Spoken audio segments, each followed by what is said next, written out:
Welcome to Monkey and Frank. My name is Doe and my body is Dom. I wanted to talk about that. Doe, my soul, and Dom, my body. I made a video on it on YouTube, but I wanted to expand. So I really feel like Doe when I was young, when he was born. Doe wanted so much, right? He didn't know that he was a soul. He was living the human experience with the small brain that he had that had trouble thinking about the future, like he was really in the moment. So Doe was born. And everybody used to call me Doe. My mom, my sisters, just Doe, hey Doe, hey Doe. And I was protected. I felt so sheltered and happy, and like I was in a soft cocoon. And I was happy, but I was scared. I remember being scared of everything. I was scared of dogs, scared of things I would see on TV, just scared. I was scared. My mom would ask me, do you want to play little sports? No, I'm too scared, But I did play t-ball, at whatever. But yeah, so Doe was born scared, protected, had an older sister who loved him so much and was taking care of him and was always around him. I was so blessed. I was born with a sister that loved me. That is like, if you're a parent and you have that, such a blessing. I didn't get that, unfortunately, but maybe one day, but it's not to the point where I know what can exist. So I didn't get that. And that's okay. So beautiful, sheltered. And then Dom started to show his face here and there. I remember stomach pains. I remember like having fears of not having any friends. And I remember being nervous and scared and getting in trouble one time when I was in very primary school. I needed to pee, and I had to pee so bad that I peed like on the fence or whatever behind the playground, and a little kid told on me. And I got punished. I remember crying at the principal's office. I had done something so shameful. And by the way, like, fuck you. Like, if a kid needs to pee and he pees, like, especially at that age, let him pee and don't give him trouble for that. Like, seriously. Anyways, that's just me. I was not a mean kid. I needed to pee. It was not like... Anyways. So then Dom shows himself. And more I get scared. But my mom, very protective, very loving. Oh, you should have seen the birthday parties I had. Like every single year, my mom would invite the entire classroom and give me a surprise birthday party. All of my childhood, I had these type of crazy birthday parties. And because my mom would be so productive, she would elaborate all these parties, and plus she would come for the school trips and like buy all sorts of stuff for my friends. So I was like a popular kid, but not because I tried or because I had an awesome mom. Seriously. So I developed a sense of never doing anything for yourself, but being happy, but really stressed and scared, like, and waking up with like stomach pain, and I would have to eat soda crack. I remember like just lying on the ground crying, and I had like growing pains at one point in my legs, and I couldn't walk. And I remember anytime I could stay home, sick, whatever, my mom would allow it. And like, and because I was sweet, I didn't do any trouble. I was just scared, and and my mom did everything, and she was so powerful as a woman, but there's no but. She did so much for me. But I grew up scared with nothing. So I saw my life as perfect around me. I saw how spoiled, how beautiful my life was. But I was sad, and I was scared, and I was sick. Like my stomach was always hurting, always hurting. I was so frustrated. And that's, to this day, it still hurts to this day. And my butt would always hurt. I remember one time, and I gotta share this because that's such a trauma, a shame. When I was born, the tip of my penis, the skin was stuck and was blocking the hole. And I think I had a surgery when I was 6 or 7. And after that surgery, it was so painful. And every time I would go pee, the pain would be so excruciating that I learned to always hold back when I pee. And this year, I learned with the mushroom, with cannabis, how sorry, I'm getting emotional. How just peeing with like relaxation and letting it go without any fear or trauma or walls is such a blessing. Like, if you can, I know it's weird, but peeing, if you leave your phone outside and you just go and you be there with your body and you really learn the relaxation aspect of letting go and purging and putting all of your emotions into the release, that they teach that in Peru, that every time you pee or you do number 2, if you put all of your like traumas, like you just think, I'm going to put my negativity in. When you pee, you really let it go and you stay there and you allow your body to release trauma. So anyways, I had that and that sucked. And then I had the stomach thing and that never stopped. I remember feeling so much shame because as we would go to trips, I would have to sit at the front of the bus because I would be so scared. But now I see it as a fear of fear. I was afraid of being afraid, and that lasted all my life. And then as a teenager, I became a rebel. The first thing that really shot me as being a rebel is I had a group of friends, and we would go every Friday to a dance at the arena. That was before cell phones. And at the dance, my older sister had friends, and some of them were smokers, right? And I tried a cigarette for the first time. And oh my God, I must have coughed for 5 minutes. But I continued. It was so disgusting. But the peer pressure and me feeling strong and as if I would have a crew and I'd be like a rebel kind of thing. So I really got hooked on cigarettes.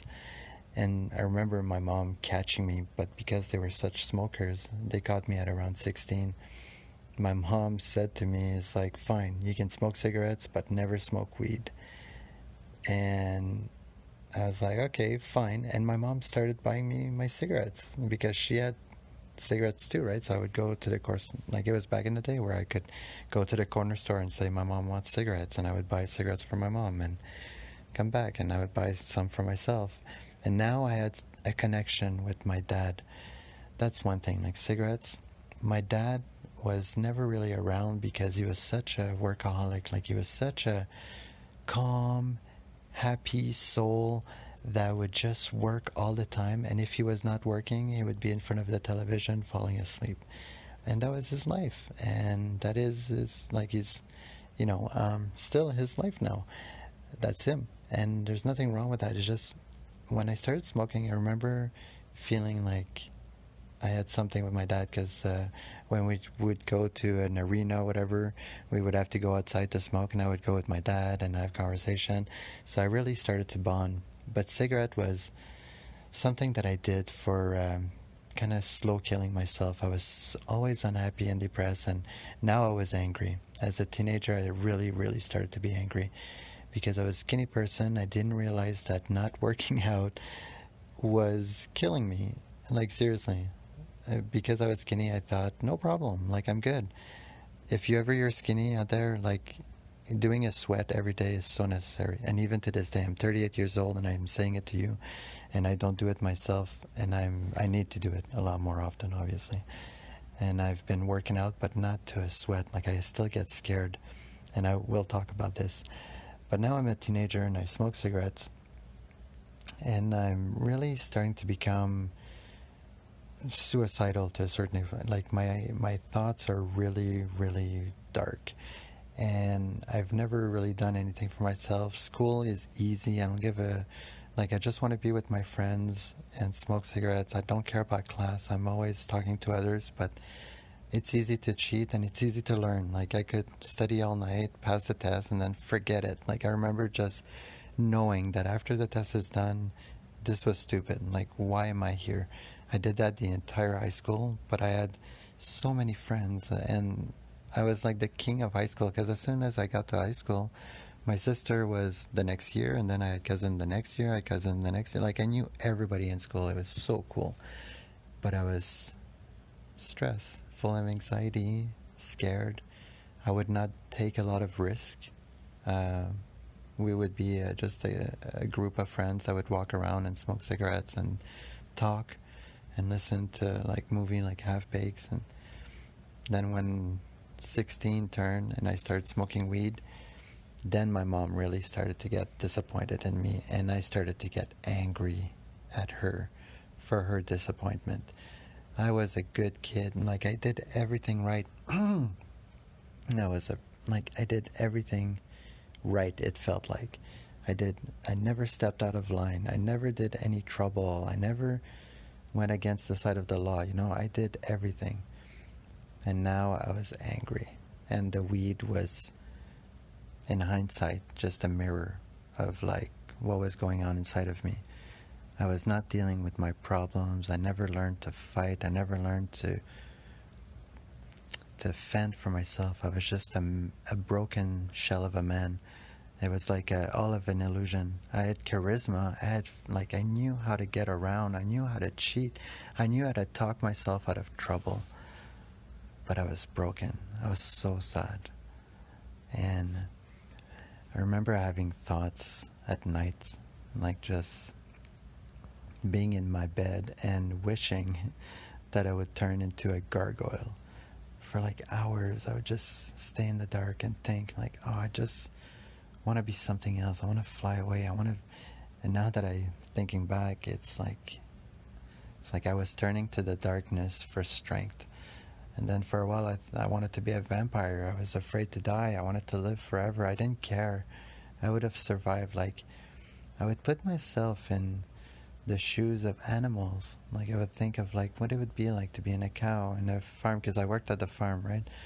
And I saw the cows kind of not necessarily suffering, but that was their life, like chained to a post forever, like where they would go outside and then come back and chained to a post. And I be like, well, it's living and it's a life, and why not? It's better than death, because I was so afraid of death that I would choose any life, even a life of suffering.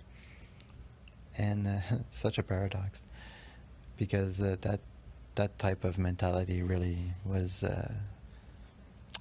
like I was not looking at it the right way. It created more trauma than anyways, because I was just afraid of death. And I was scared. Oh, it's like going dark. I'm so sorry. I want to get through it. So now as a teenager, smoking weed, really, really angry. And that anger never stopped. Even when I would stop smoking weed, I was getting more and more angry. And after a while, the anger really started like turning into like an anxiety, where the feeling in my stomach was so profound that I would feel like I would be sick, but because I didn't give a fuck, like I was so angry that I could suppress it with like cigarettes, because cigarettes was making me feel horrible. Like my lungs were hurting all the time, but my dad was telling me that his lungs hurt too. So I figured, well, and I got until 40. And I remember like thinking like, I'm going to die young for sure, like 20, or I'm going to die like at 30, of like, my body's so fucked. Like, this is messed up. Like, I don't give a fuck. And the pain was so horrible in my stomach, and I didn't eat well, and I just continued living like that, drinking Pepsi, and oh my god. And when I became an adult, and now I started realizing, like through the Joe Rogan podcast, the internet was coming. And I could like, holy fuck, exercise, the Wim Hof breathing, what?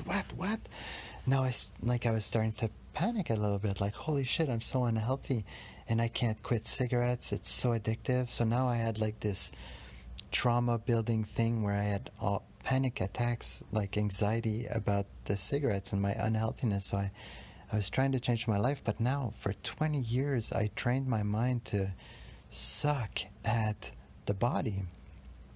And I've got all this craziness.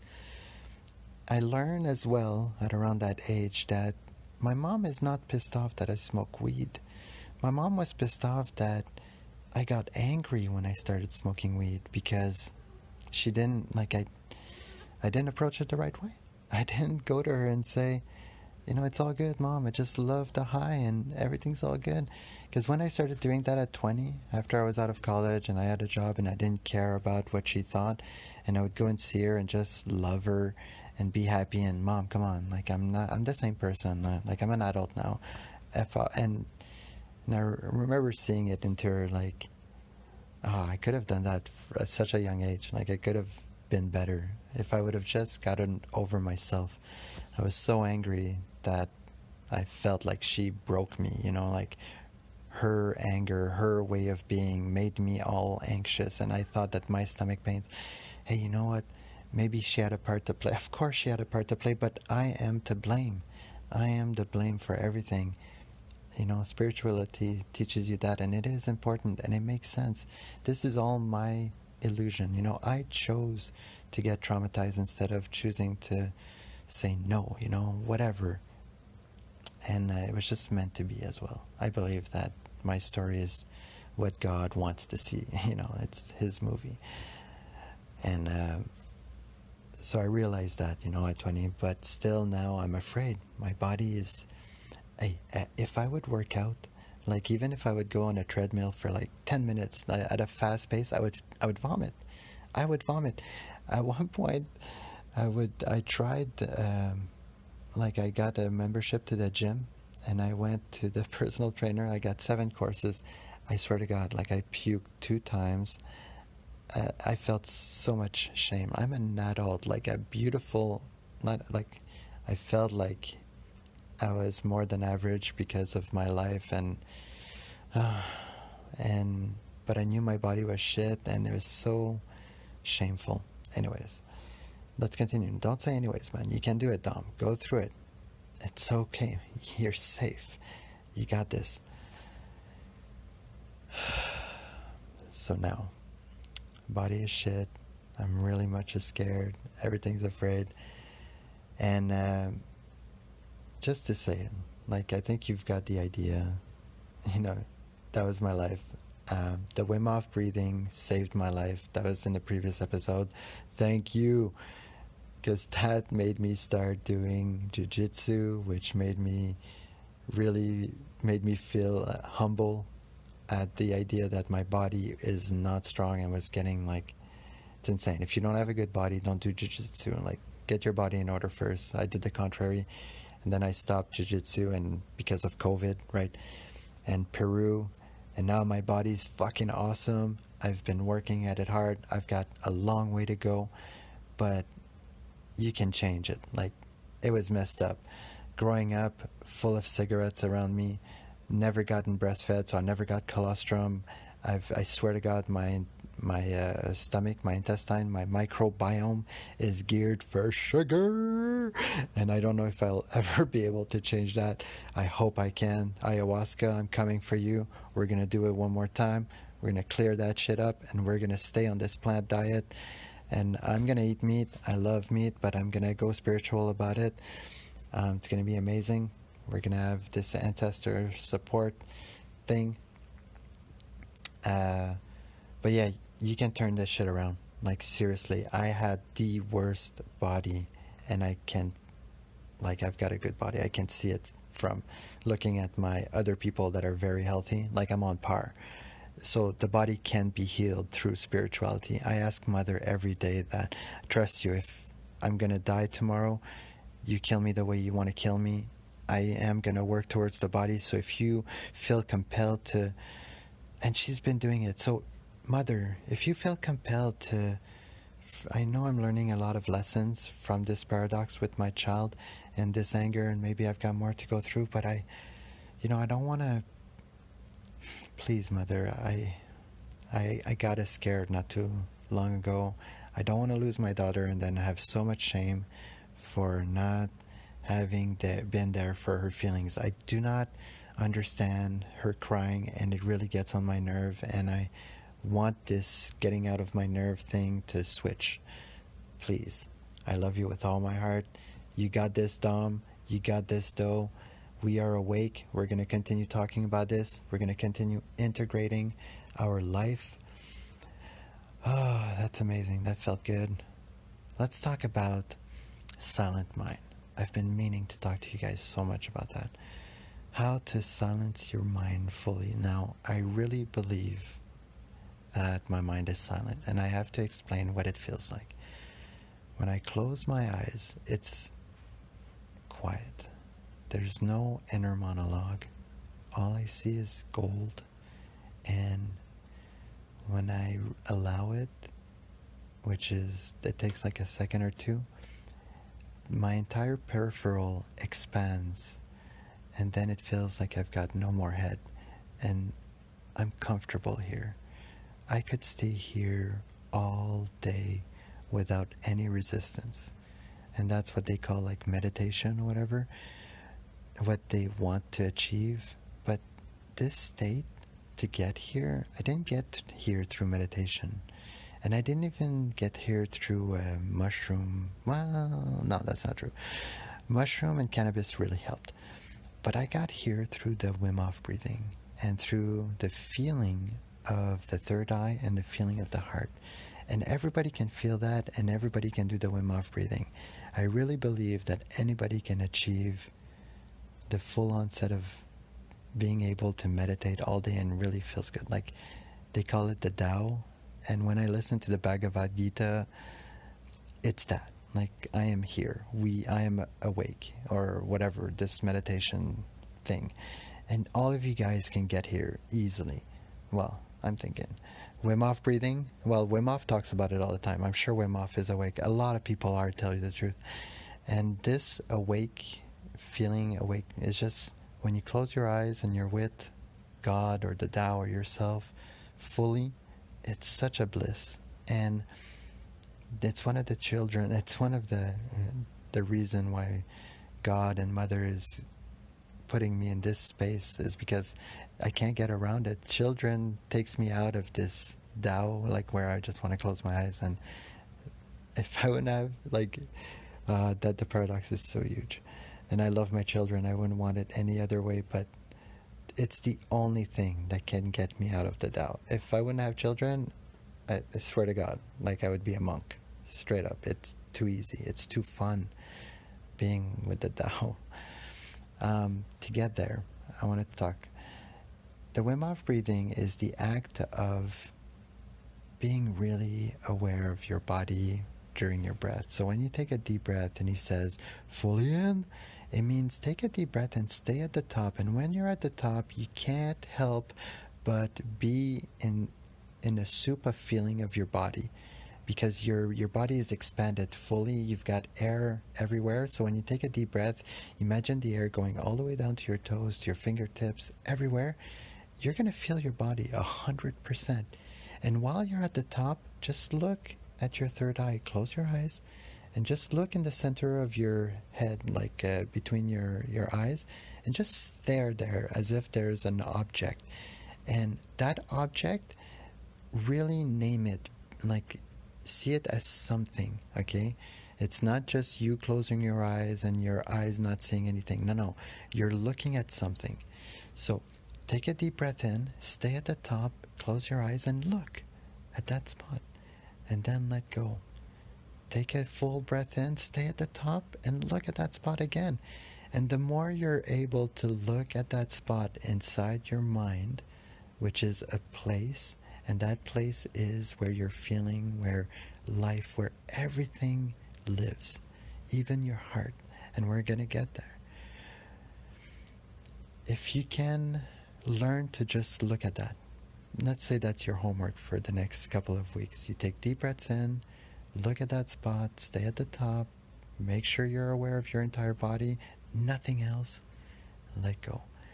Instead of thinking of another thought or something like that, You take a deep breath in, you concentrate on that, and just look between your eyes at that third eye and stay there for a second or two and then let go. That's it. And after a while of practicing this, you're gonna love it, and you'll see what they all talk about. The Eckhart Tolle, the Ram Dass, the Bhagavad Gita, the Tao, the religion, everything lives inside of you. Yeah, it's so beautiful. I love you guys so much. Thank you so much for listening, and I'll see you guys another time. Monkey and Frank, baby. Monkey and Frank.